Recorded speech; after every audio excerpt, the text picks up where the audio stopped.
mentioned, I'm from a 108-year-old startup called the National Association of Realtors. My group is called the Center for Realtor Technology. Dave, you can give a little wave. Dave's one of our lab engineers from the CRT. And my talk is called From Micro to Macro. Now, I have a cell, some tissue, and a body up there, right? And those are representations of what we think Internet of Things technology can mean for real estate. Currently, cells would represent homes, and they have no nucleus in them, right? There's no nuclei. And we think that smart home technologies can install a nucleus in these homes. And you start getting these homes with nucleus in them, you can build tissue, and those become neighborhoods, and organs are like commercial buildings, right? And then city sensing technologies like the Array of Things project form a body. So as a whole, you can have a reaction to something like this on your arm, right? So what is CRT and CRT Labs? Essentially, to paraphrase Wayne Gretzky, we skate to where the puck is going to be, right? And we recently started a lab. As of March, I was given funding to start a lab. And that's it right there. You can see Dave working diligently right there on Slack. And Joe, who's our UX person. And it's not an X-ray camera, it's actually Canary, but we had some Halloween decorations up. We're 0.85 beta in our labs right now. What I mean by that is we have a hood for soldering. We have our whiteboard paint, the idea paint up on the wall. We've got a nice gray hue for the wall. We need our furniture now. We're just waiting on our furniture. So once that arrives, we'll be set, right? We have workbenches coming in and all that. So we have 1.1 million members. And they're in more homes than anybody else. And they do about 5 million transactions in a year. And we think they can help with something called homeostasis in the home. And that's essentially where organisms, by way of controls, are able to regulate themselves through having access to knowledge about those controls, right? And we think that's what these devices would help. One of the quotes that drives what we do is from Alan Kay. It's being used in a Lexus commercial now, so I almost hesitated to put it up here. But it's the best way to predict the future is to invent it. And that's what we're doing. We're actually partnering with vendors and universities and NGOs and government organizations to invent the future. The other thing that drives us is our code of ethics. It starts with the phrase, "Under all is the land." And that's what's driving us, is to think about what it means to talk about land, to talk about property, and to talk about communities, and to work in those spaces. The first 5 or 6 lines of this preamble are really about us being stewards, us as an association being stewards for that land, because that's our inventory, right? So we want to make sure when we get it back on the market, it's in good stead. So things we want to do is think about how we can improve quality of life. And ways we can do that are through environmental sensors in the home. Air quality, temperature, humidity, and light.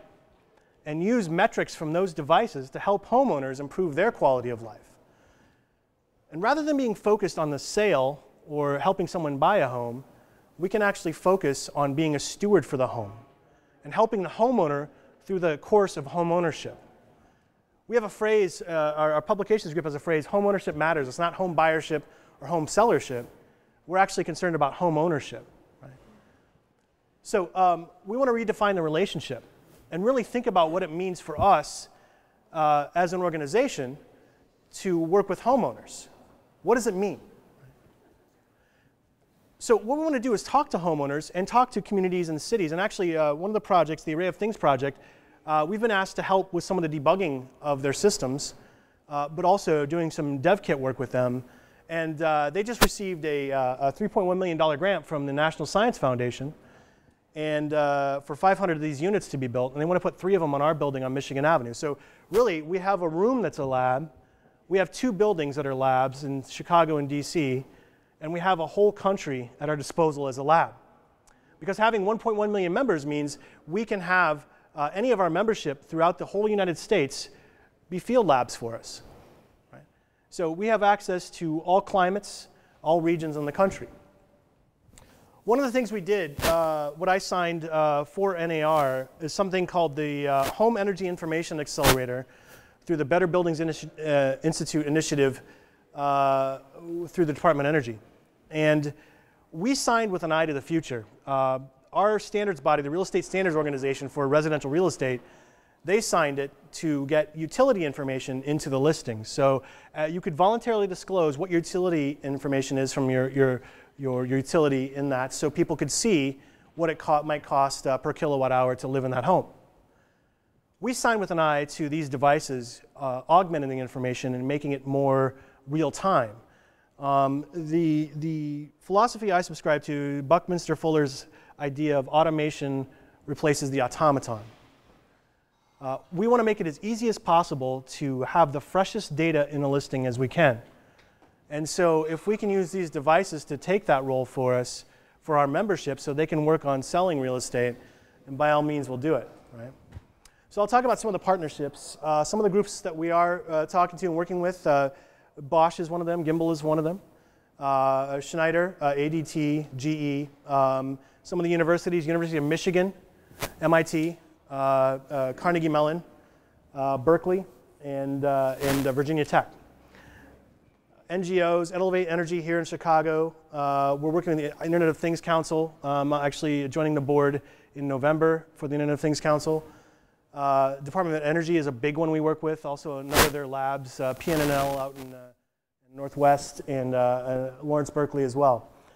So we want our lab to be a hub for all these groups to come together, right? We see some beautiful work coming out of Michigan. They're doing some amazing stuff up there with these smaller and smaller sensors. They actually built a quarter-size sensor called a BLEES, Bluetooth Low Energy Environmental Sensor, that does temperature, humidity, light, pressure, accelerometer as well.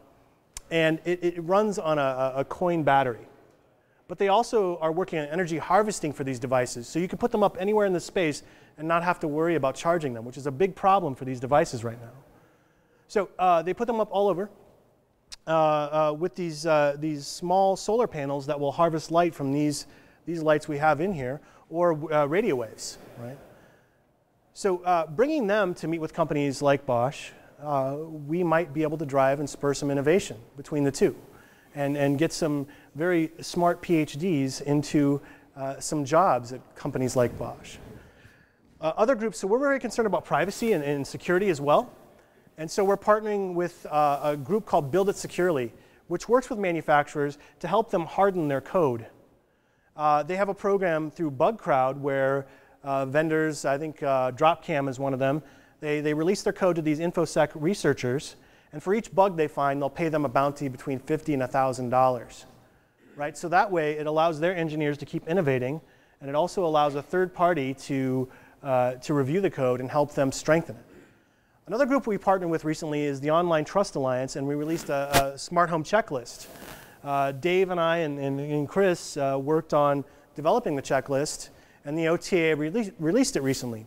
Now, what that allows us to do, this is actually something else I'll talk about in a second, but this is the checklist here. I wanted to show you this.